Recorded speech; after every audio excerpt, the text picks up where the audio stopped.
வணக்கம். நான் ஆனந்த், திரைப்பட இயக்குனர்.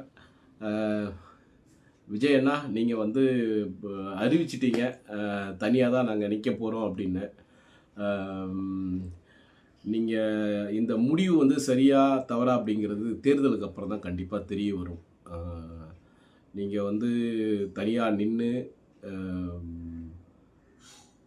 234 தொகுதிகளில் எத்தனை சீட்டு பிடிக்க போகிறீங்க, மக்கள் எவ்வளோ சதவீதம் உங்களுக்கு ஓட்டு போட போகிறாங்க அப்படிங்கிறதெல்லாம் தேர்தலுக்கு அப்புறம் தான் தெரிய வரும். ஆனால் ஒரு விஷயம் மட்டும் நான் உங்களுக்கு சொல்கிறேன்.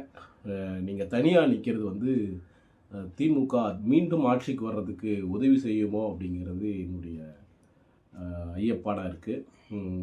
கண்டிப்பாக நீங்கள் வந்து மீண்டும் திமுக ஆட்சிக்கு வந்துச்சுன்னா அதுக்கு முழு பொறுப்பு நீங்களாக தான் இருப்பீங்க.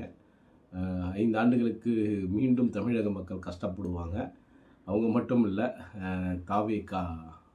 தாவேக்காவும் தான் கஷ்டப்படும்.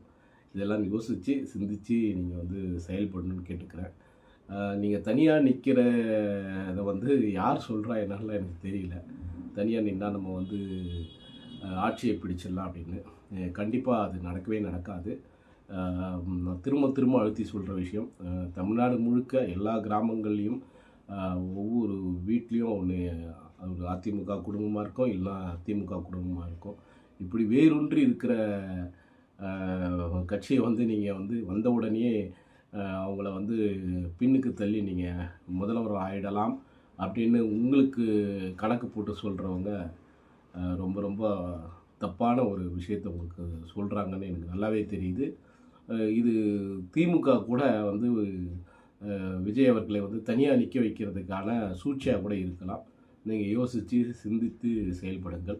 ஏன்னா மக்களுடைய நலன் உங்கள்கிட்ட இருக்குது. நன்றி, வணக்கம்.